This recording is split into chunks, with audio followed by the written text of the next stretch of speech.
Good day, I am Patricio Joy, and for today, I'll be discussing literary approach, feminist approach, as well as the common space of feminist approach by Tyson.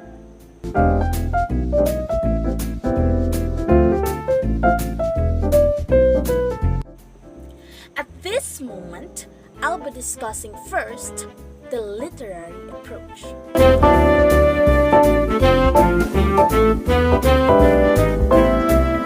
So, what is literary approach? Literary approach is the body of ideas and methods we use in practical reading of literature. Furthermore, the focus of literary approach is to broaden the reader's understanding of an author's work by interpreting, analyzing, and exploring its value. There are lots of types of literary approaches, but at this moment, we'll be focusing on feminist approach.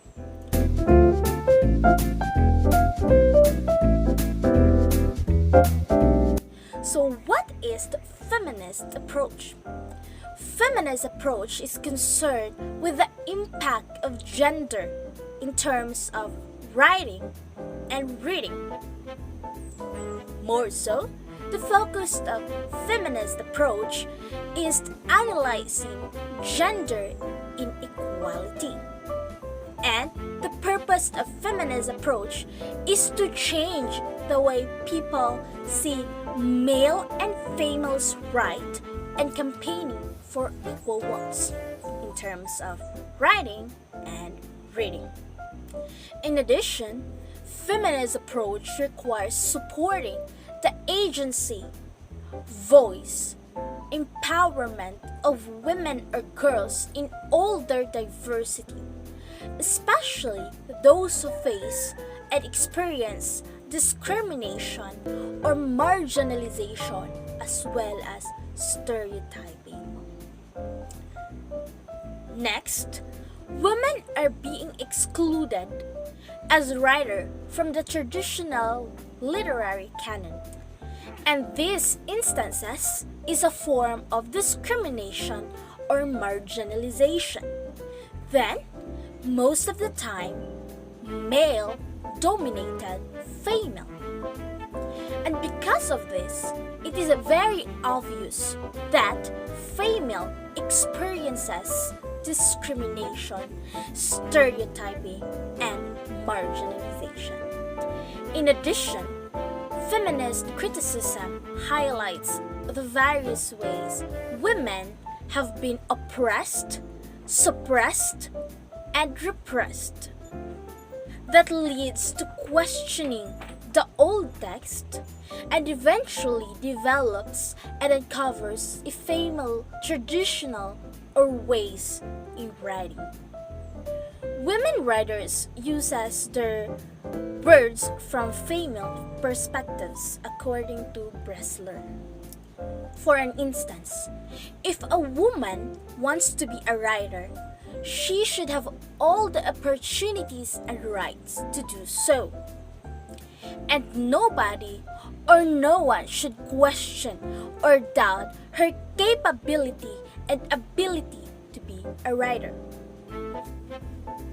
Because most of the people of the society only believes that the only very good in their eyes are men, and that belief should be void forever. That men and women should be treated equally in the society. According to Shlomo Argamon, women have a more interactive style in writing. Indeed, women are more fan of using flowering words in their writing. In short, women are more dramatic and often use their emotions in writing because women wants to create relationship or connection between the writer and the reader. Unlike man in terms of writing are very straightforward or direct to the point. However, every literary piece or literature being made, neither boy or girl, male or female, is a masterpiece. It is a masterpiece that needs to be treasured, valued, and respected. At this moment, we'll proceed to the common space of feminist approach by Tyson.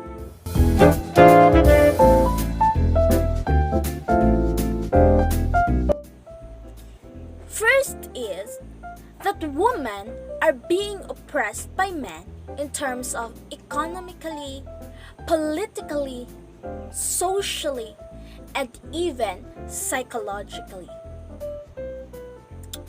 Next, women are more prone to discrimination or marginalization as well as stereotyping over men.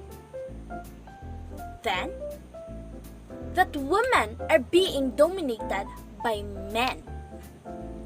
Culture determines our gender as masculine for men and feminine for women. Lastly, the overall purpose is to promote gender equality. Remember, gender determines nothing, and that gender differences are only imposed by the society. That would be all. Thank you so much and have a great day.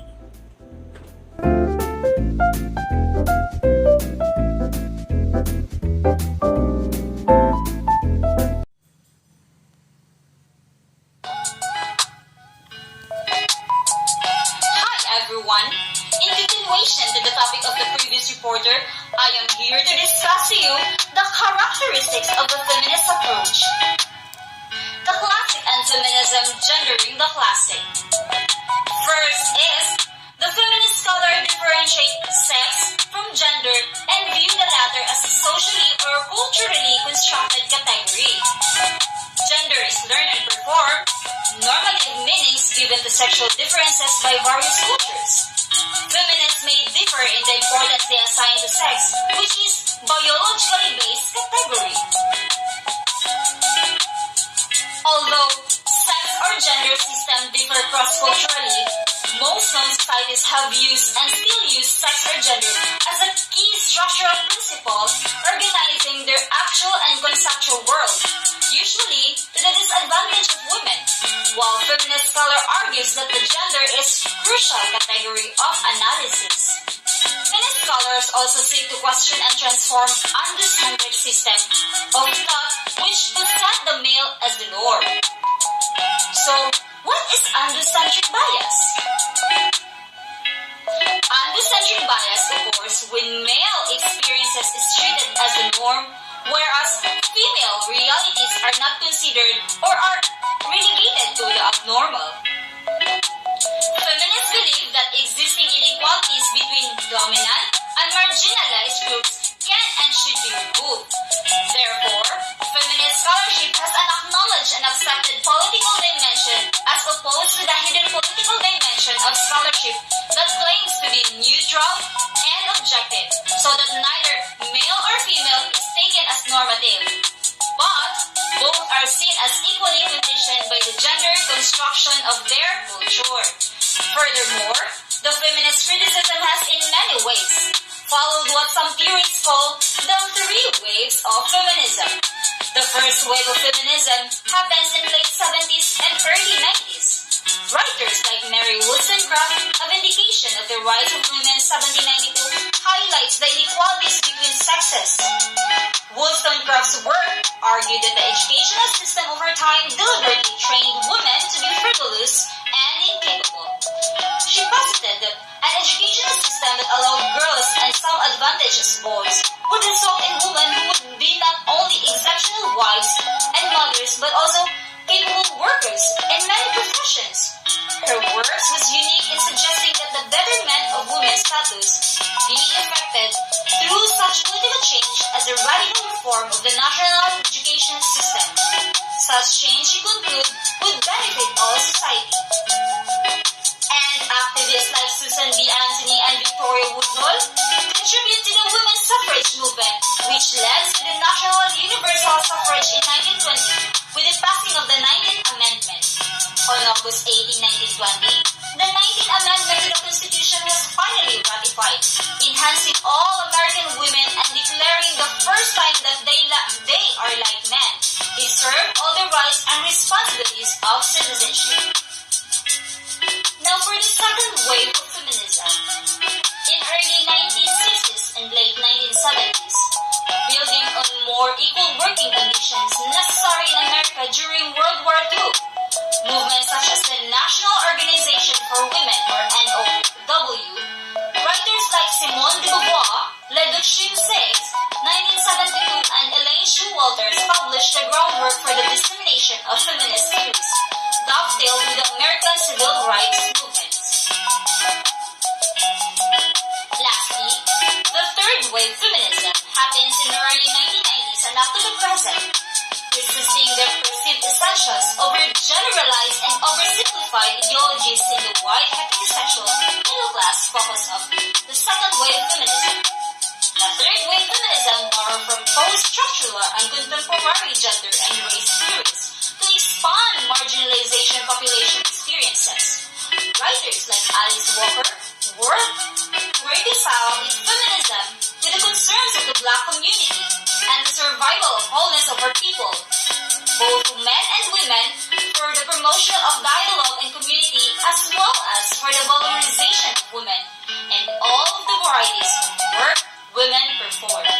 This is the end of my report, and thank you for listening, and hope you learned something from my presentation. Thank you and God bless.